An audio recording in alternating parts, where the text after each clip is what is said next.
সে তোমায় সত্যি করে ভালোবাসছে নাকি শুধুই নাটক করে যাচ্ছে, এই ভিডিওটা দেখার পর তোমার কাছে সবটা পরিষ্কার হয়ে যাবে।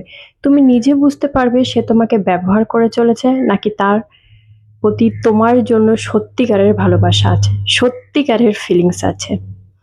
অ্যাকচুয়ালি আজকের জেনারেশন না ভীষণ কনফিউজ।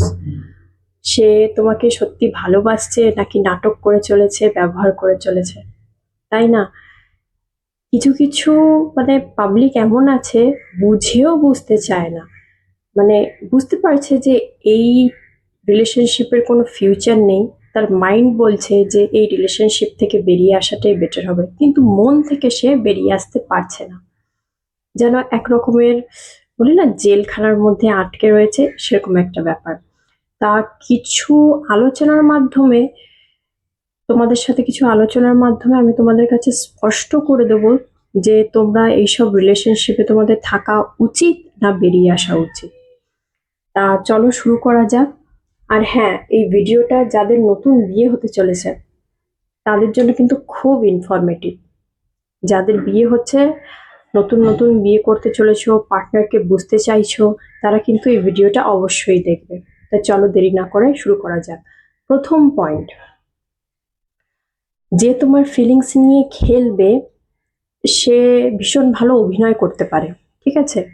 মানে সে এমন এমন বাহানা দেবে, এমন এমন অজুহাত দেবে, তোমার কাছে যেন সেগুলো রিয়েল মনে হবে। সে এমন ভাবেই তোমার কাছে রিপ্রেজেন্ট করবে, তোমার কাছে সেগুলো কিন্তু রিয়েল মনে হবে।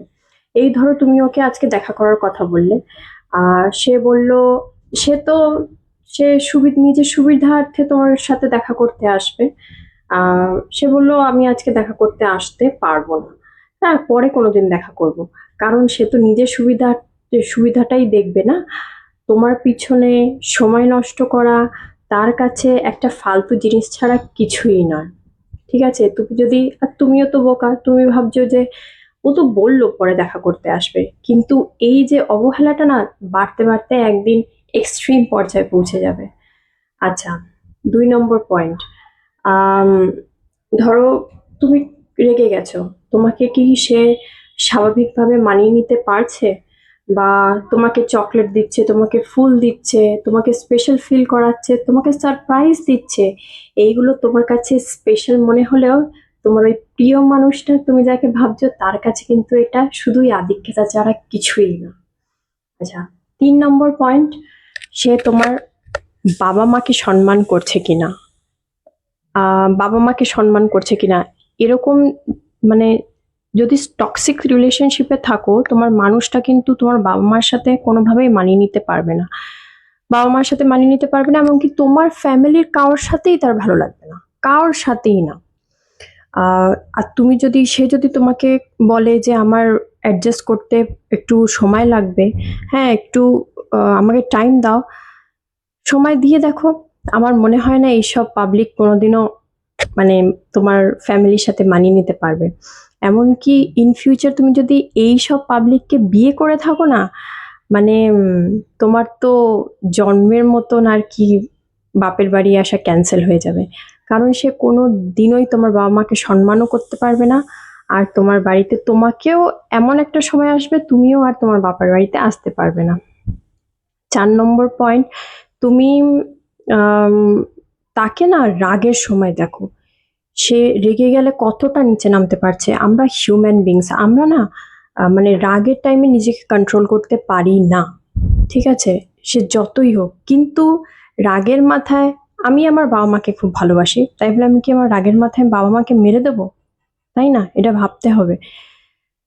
তা সেও যদি তোমাকে ভালোবেসে থাকে, হয়তো সে রাগের মাথায় একটু হলেও অ্যাগ্রেসিভ হলো, কিন্তু তোমার গায়ে হাত তুলবে না বা খুব অ্যাগ্রেসিভ হবে না, বা লোক সমাজ দেখবে, তোমাকে অপমান করবে না, ঠিক আছে? হ্যাঁ, সে করে ফেললো, পরে তোমার কাছে সরি বলে ক্ষমা চেয়ে নিল আর তুমিও বললে ঠিক আছে, ও তো আমার কাছে সরি চেয়ে নিল। তাহলে বোন আমি বলছি, এরকম যদি হয়ে থাকে, এরকম তুমি যদি একবার তার হাত তোলা, একবার সুযোগ দিয়েছো, সে কিন্তু এটা বুঝে নিয়েছে যে তুমি ওর কাছে মানে কি বলবো দুর্বল। সে যাই করছে তুমি মেনে নিচ্ছ। এই হাত তোলা ব্যাপারটা না আর এই অত্যাচারের ব্যাপারটা আস্তে আস্তে এমন এমন পর্যায়ে গিয়ে পৌঁছাবে না, তোমার উপর মানসিক প্রেশার আসতে শুরু করবে। আর মানসিক প্রেশার আস্তে আস্তে তুমি একদিন তোমার অস্তিত্বই হারিয়ে ফেলবে। কারণ তুমি তো সবসময় টেনশনে থাকছো, ও তো আগে এত ভালো ছিল, হঠাৎ করে কি করে বদলে গেল, তাই না? তা এইসব মানুষ যখন বদলাতে শুরু করে না, ভালো হয় না, বদলাতেই থাকে। ঠিক আছে, সে আগের পর্যায়ে আর ফিরবে না। আচ্ছা, 5 নম্বর পয়েন্ট, সে কি তোমাকে আঘাত করতে পারছে? সে কি তোমাকে পুরোটাই ভেঙে ফেলতে পারছে? সে কি তোমাকে তোমার ইগোর উপরে তোমাকে রাখছে, তোমাকে প্রায়োরিটি দিচ্ছে? সেটা তুমি দেখে নাও। যদি তোমাকে সে ওর ইগোর উপরে রাখছে, তাহলে কিন্তু তুমি ওর সাথে থাকতে পারো। কিন্তু ওর মেল ইগোটাই প্রথমে আসছে, তোমাকে ভীষণভাবে হার্ট করছে, তোমাকে আজকে ভেঙে ফেলতে পারছে, মানে সে তোমাকে কালকেও ভেঙে ফেলতে পারবে। তো সেটা একবার দেখে নাও। তা আমি একটা কথাই বলবো, এই টক্সিক রিলেশনশিপ থেকে না বেরিয়ে আসাই ভালো। আর এই টক্সিক রিলেশনশিপ যখন বিয়েতে পরিণত হবে না, তুমি তোমার সত্যি তোমার অস্তিত্ব হারিয়ে ফেলবে, তোমার সেলফ কনফিডেন্স লেভেল লো হয়ে যাবে, মানে তুমি ডিপ্রেশনে থাকবে। আর আমাদের কি হয়, আমরা ভেতর থেকে যদি ভালো থাকি সেটা আমাদের ফেসে দেখা যায়। ঠিক আছে, তা আমি তোমাদের হাত জোড় করে বলবো, যে সকল বোন বলো এইসব রিলেশনশিপে আটকে আছো না, তারা প্লিজ বেরিয়ে আসো। ঠিক আছে, আজকের মতন এইটুকুই থাক, আবার দেখা হচ্ছে অন্য কোনো ভিডিওতে। তোমরা সবাই ভালো থেকো, ভালো ডিসিশন নাও। আশা করছি আমার ভিডিওটি তোমাদের কাছে ইনফরমেটিভ লেগেছে। আর ইনফরমেটিভ লেগে থাকলে একটা লাইক করবে আর চ্যানেলকে সাবস্ক্রাইব করবে।